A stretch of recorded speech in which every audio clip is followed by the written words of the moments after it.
नमस्कार, मैं हूं संतोष पाठक और आप देख रहे हैं द न्यूज लॉन्चर। बिहार की राजनीति में क्या कुछ बदलाव होने जा रहा है? कैसे बिहार प्रदेश भाजपा के अध्यक्ष दिलीप जायसवाल ने एक व्यक्ति एक पद के सिद्धांत का हवाला देते हुए अपने पद से इस्तीफा दे दिया? कौन-कौन से नए मंत्री बनने जा रहे हैं? ये तमाम चीजें आप देख रहे होंगे, सुन रहे होंगे, पढ़ रहे होंगे।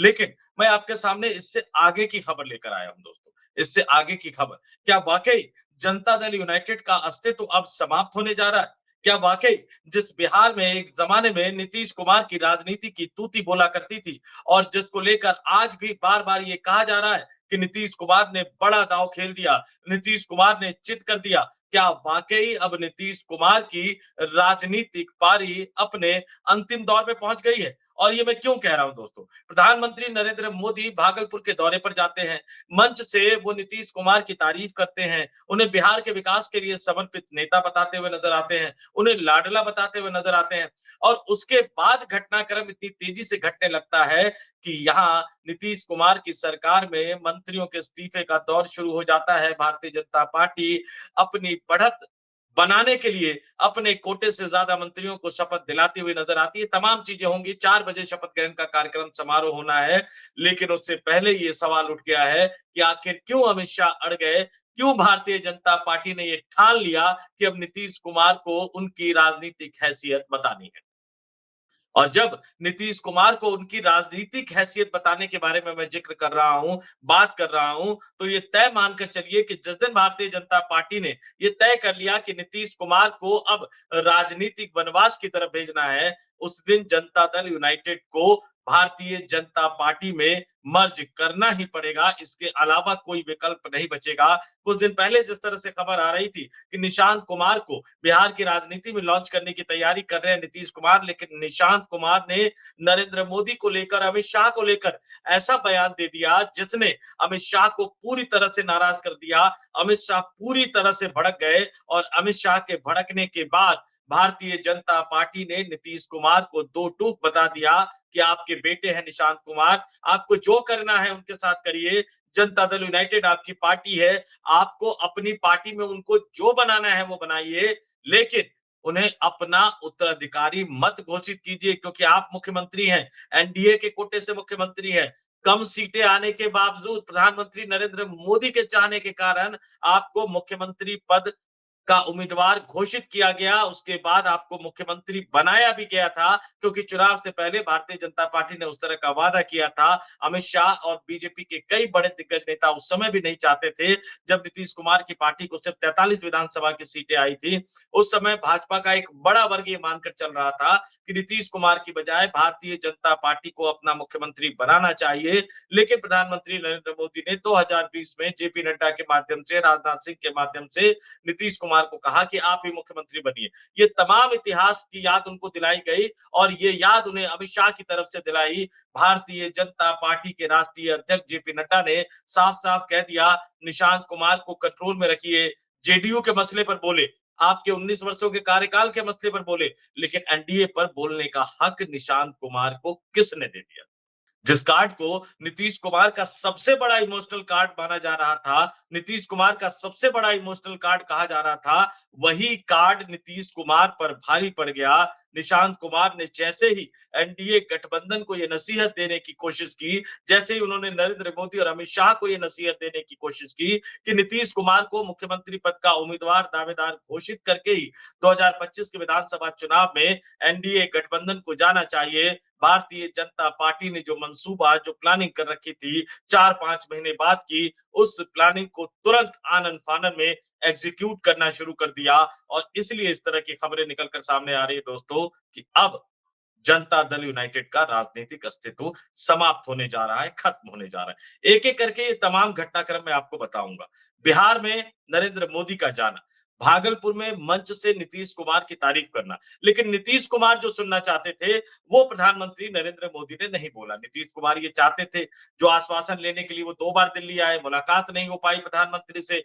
वो चाहते थे कि भागलपुर के मंच से नरेंद्र मोदी ये बोले कि 2025 के विधानसभा चुनाव में नीतीश कुमार ही एक बार फिर से एनडीए गठबंधन की तरफ से मुख्यमंत्री पद के दावेदार उम्मीदवार होंगे, यानी विधानसभा चुनाव में जीत हासिल करने के बाद एक बार फिर से नीतीश कुमार को ही बिहार का मुख्यमंत्री बनाया जाएगा, चाहे सीटों की संख्या कितनी भी हो, चाहे बीजेपी कितनी भी सीटें जीत कर आए, चाहे जनता दल यूनाइटेड कितनी भी सीटें जीत कर आए, लेकिन नरेंद्र मोदी ने मंच से ऐसा नहीं बोला। अगले दिन नीतीश कुमार ने अपने बेटे निशांत कुमार को आगे कर दिया और निशांत कुमार ने अपनी पिता की ज़ुबान में बोलते हुए ये साफ-साफ गिना दिया कि 19 सालों से सेवा कर रहे हैं, बिहार के मुख्यमंत्री हैं। और एनडीए को उन्हें मुख्यमंत्री घोषित करके ही विधानसभा चुनाव में उतरना चाहिए। जब उनसे पूछा गया कि प्रधानमंत्री ने बिहार का लाडला बताया, तो सीधे-सीधे बड़े ही तल्ख अंदाज में निशांत कुमार ने कहा गठबंधन में है तो कहेंगे ही ना। लेकिन उससे अगली लाइन बड़ी दिलचस्प थी। जब उन्होंने कहा कि पिछली बार 43 सीटें दी थी, लेकिन उसके बावजूद भी उनके पिता यानी नीतीश कुमार ने बिहार के लोगों की सेवा की। यानी सीधा-सीधा वो राजनीतिक संदेश देने की कोशिश कर रहे थे किसको? चिराग पासवान को, प्रशांत किशोर को और उससे भी ज़्यादा प्रधानमंत्री नरेंद्र मोदी और अमित शाह को। क्योंकि हम और आप सभी जानते हैं कि 2020 के विधानसभा चुनाव में चिराग पासवान ने अपने आप को नरेंद्र मोदी का हनुमान बताते हुए बिहार की 134 सीटों पर विधानसभा का चुनाव लड़ा था। हालाँकि वो खुद सिर्फ 1 सीट जीत पाए थे, लेकिन जनता दल यूनाइटेड के उम्मीदवारों को हराने में उन्होंने बहुत ही महत्वपूर्ण भूमिका निभाई थी और इस बार ये कहा जा रहा है कि अगर नीतीश कुमार तब तक एनडीए गठबंधन में बने रहते हैं, तो 2020 में जो काम चिराग पासवान ने किया था, 2025 में वही काम प्रशांत किशोर करते हुए नजर आएँगे। तो एक ही सेंटेंस से, एक ही वाक्य से निशांत कुमार कई ध्रुवों को राजनीतिक संदेश देने की कोशिश कर रहे थे। लेकिन जैसे ही निशांत कुमार का ये बयान आया, भारतीय जनता पार्टी में गुस्से की लहर दौड़ गई। अमित शाह ने बिल्कुल साफ कर दिया कि अब हम इसको बर्दाश्त नहीं करेंगे कि कोई भी व्यक्ति उठकर अगर एनडीए को नसीहत देने की कोशिश करेगा, वो बेटे हैं बिहार के मुख्यमंत्री नीतीश कुमार के, तो नीतीश कुमार देखे, जनता दल यूनाइटेड देखे, एनडीए को नसीहत देने का क्या मतलब है? और उसके बाद हमने देखा कि घटनाक्रम कितनी तेजी से बदला। एक सरकारी कार्यक्रम के लिए राष्ट्रपति द्रौपदी मुर्मू के साथ भारतीय जनता पार्टी के राष्ट्रीय अध्यक्ष जेपी नड्डा पटना गए थे। वो केंद्र सरकार में मंत्री भी है, स्वास्थ्य मंत्री भी है।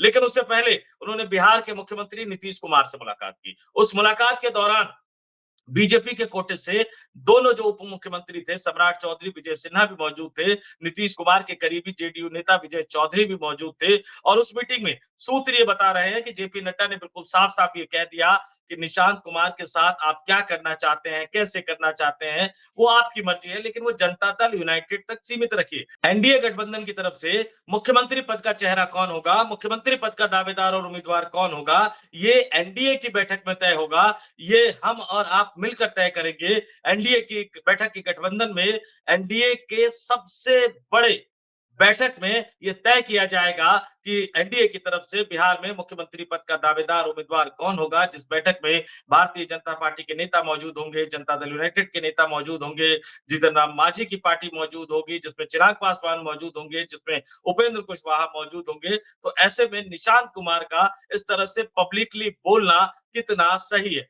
और जिस तरह से हड़काने वाले अंदाज में जेपी नड्डा ने नीतीश कुमार को क्लियर कट मैसेज दे दिया। उसके बाद जो सरकारी कार्यक्रम हुआ उसमें नीतीश कुमार की आप तस्वीरें देखेंगे, वो तस्वीरें अपने आप में कई तरह की कहानी बयां करते हुए नजर आएंगे। और उसके बाद जेपी नड्डा ने क्या किया, जेपी नड्डा ने अपने कोटे से नीतीश कुमार की सरकार में बने तमाम मंत्रियों को बैठक के लिए बुला लिया। उस बैठक में जिसकी अध्यक्षता जेपी नड्डा ने की, बिहार के प्रभारी विनोद तावड़े भी मौजूद थे। उस बैठक में उप मुख्यमंत्री सम्राट चौधरी, विजय सिन्हा भी मौजूद थे। उस बैठक में बिहार भाजपा प्रदेश अध्यक्ष दिलीप जायसवाल भी मौजूद थे और बीजेपी के कोटे से मंत्री बने तमाम विधायक भी मौजूद थे। उसी बैठक में तय किया गया कि नहीं, अब नीतीश कुमार को सबक सिखाना है, अब जनता दल यूनाइटेड को सबक सिखाना है। और उसके बाद घटनाक्रम तेजी से बदलता हुआ नजर आया। आज एक व्यक्ति एक पद का हवाला देते हुए दिलीप जायसवाल ने नीतीश सरकार से इस्तीफा दे दिया।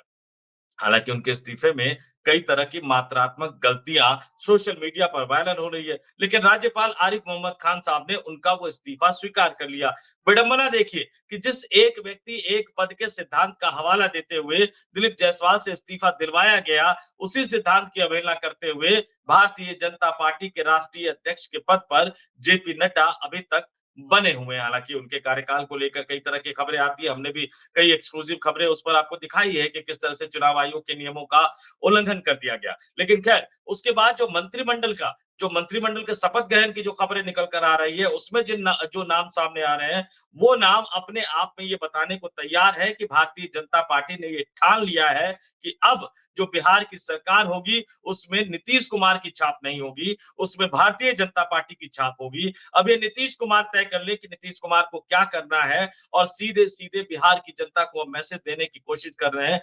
जिस तरह से जातियों का समीकरण बिठाने की कोशिश भारतीय जनता पार्टी ने इस मंत्रिमंडल के विस्तार में किया है, अगड़ी जातियों से लेकर पिछड़ी जातियों तक तमाम विधायकों को जो शामिल किया गया है, एक-एक विधायक की जाति के आधार पर जो वोट बैंक बनता हुआ नजर आ रहा है बिहार में, उसको ध्यान में रखते हुए बिहार भाजपा ने ये फैसला किया है और अब ये माना जा रहा है कि भारतीय जनता पार्टी ने अपनी तरफ से लकीर खींच दी है। भारतीय जनता पार्टी ने अपनी तरफ से साफ कर दिया है, निशांत कुमार बर्दाश्त नहीं है, निशांत कुमार एनडीए गठबंधन के नेता के तौर पर उन्हें मंजूर नहीं है। नीतीश कुमार अभी राज्य के मुख्यमंत्री हैं, लेकिन 2025 में अक्टूबर-नवंबर में जो विधानसभा चुनाव होना है, चुनाव के बाद ये तय किया जाएगा कि बिहार में एनडीए गठबंधन की तरफ से मुख्यमंत्री कौन होगा और नीतीश कुमार जिस बात से सबसे ज्यादा परेशान थे कि 122 से 121 के फॉर्मूले का क्या होगा, जिस फॉर्मूले के आधार पर बिहार में 2020 का विधानसभा चुनाव लड़ा गया था, भारतीय जनता पार्टी ने स्पष्ट कर दिया कि इस बार इतनी सीटें नहीं मिलेंगी। और विडंबना देखिए कि जिस जनता दल यूनाइटेड को अपने सबसे बड़े जो प्रचंड जीत मिली थी 2010 के विधानसभा चुनाव में 115 सीटें जिस जनता दल यूनाइटेड को मिली थी, यानी बहुमत से सिर्फ 7 सीट वो कम रह गए थे, उसी जनता दल यूनाइटेड को 2020 के पिछले विधानसभा चुनाव में 10 में 115 सीट जीते, लेकिन 2020 के पिछले विधानसभा चुनाव में लड़ने के लिए ही कुल 115 सीटें मिली थी। चिराग पासवान ने खेला कर दिया, सिर्फ 43 सीटों पर जनता दल यूनाइटेड जीत पाई, जिसकी टीस गाहे-बगाहे नीतीश कुमार के चेहरे पर नजर आती रहती है और कल तो निशांत कुमार ने भी बोल दिया कि पिछली बार सिर्फ 43 सीटें दी थी, इस बार सीटें बढ़ाने को मांगता है। लेकिन सीटें बढ़ाने की बात तो छोड़िए, अब भारतीय जनता पार्टी सीधा-सीधा ये मैसेज नीतीश कुमार को दे रही है कि अब भाजपा पुरानी वाली भाजपा नहीं है, अब अगर 2025 में सीटों का बंटवारा होगा, तो 2025 के हिसाब से होगा, 122 से 121 का फॉर्मूला एडजस्ट नहीं करता है। इससे भी बड़ी बात कि साफ-साफ ये मैसेज दिया जा रहा है कि इस बार चिराग पासवान गठबंधन में नए सहयोगी दल के तौर पर शामिल है। पिछली बार चिराग पासवान एनडीए से अलग होकर चुनाव लड़े थे, तो इस बार भारतीय जनता पार्टी को खुद की सीटें भी देखनी है, जनता दल यूनाइटेड की सीटें भी देखनी है, चिराग पासवान को भी सीटें देनी है, जीतन राम मांझी को भी सीटें देनी है, उपेंद्र कुशवाहा को भी सीटें देनी है और मुकेश सहनी से भी बातचीत अभी लगातार जारी है। तो अगर एनडीए का कुनबा बढ़ता है, तो निश्चित तौर पर जनता दल यूनाइटेड को पिछली बार की तरह यानी 122 सीटों का फॉर्मूला ऑफर नहीं किया जा सकता, 115 सीटें उन्हें विधानसभा चुनाव लड़ने के लिए नहीं दी जा सकती और फिर जो जनता दल यूनाइटेड का आंकड़ा है वो 100, 101, 102 पर आकर टिक जाता है और ऐसी सूरत में जो नीतीश कुमार जिस शंका से बहुत ज्यादा ग्रस्त थे, वो शंका उभर कर सामने आ गई है। भारतीय जनता पार्टी की कोशिश ये होगी कि चुनाव के बाद उन्हें नीतीश कुमार की पार्टी की जरूरत ना पड़े, यानी वो पूरी कोशिश करेंगे कि सीटें भले ही 100 से ज्यादा नीतीश कुमार को लड़ने के लिए मिल जाए, लेकिन उनके जीते हुए सीटों का आंकड़ा 40 से 50 के बीच रहे और दूसरी तरफ भारतीय जनता पार्टी अपने दम पर चिराग पासवान, जीतन राम मांझी, उपेंद्र कुशवाहा, मुकेश सहनी जैसे नेताओं के बल पर 122 सीटों का आंकड़ा छू ले और अगर जनता दल यूनाइटेड एक कमजोर राजनीतिक दल के रूप में, एक छोटे भाई के रूप में एनडीए गठबंधन में बने रहने को स्वीकार कर लेती है, नीतीश कुमार इस बात को स्वीकार कर लेते हैं, तो फिर भारतीय जनता पार्टी का मुख्यमंत्री बनेगा, सरकार चलती रहेगी। लेकिन अगर जनता दल यूनाइटेड ने किंतु परंतु किया, अगर नीतीश कुमार ने किंतु परंतु किया, जैसे अभी वो अपने बेटे को आगे करके एक बड़ा राजनीतिक दांव खेलने की कोशिश कर रहे थे, तो भारतीय जनता पार्टी की तरफ से सीधा-सीधा मैसेज दे दिया गया, सीधा-सीधा इशारा कर दिया गया कि फिर बिहार की राजनीति में जनता दल यूनाइटेड का अस्तित्व समाप्त हो जाएगा और इसीलिए हमने कहा कि नीतीश कुमार ने जो इमोशनल कार्ड खेलने की कोशिश की थी अपने बेटे को आगे करके, वो इमोशनल कार्ड नीतीश कुमार पर ही भारी पड़ता हुआ नजर आ रहा है और अब जनता दल यूनाइटेड के अस्तित्व, नीतीश कुमार की राजनीतिक पारी पर एक बड़ा सवाल या निशान खड़ा हो गया है। आप भले ही सुन रहे होंगे कि नीतीश कुमार भारी पड़ गए, नीतीश कुमार ने दांव खेल दिया, नीतीश कुमार खेला करने वाले हैं, लेकिन खेला करने की ताकत अगर नीतीश कुमार में बची होती, तो उनकी बार्गेनिंग पावर आज भी बहुत ज़्यादा होती, लेकिन लालू यादव और तेजस्वी यादव के नो एंट्री का बोर्ड लगाने के बाद भारतीय जनता पार्टी अब उन्हें कोई मौका देना नहीं चाहती है।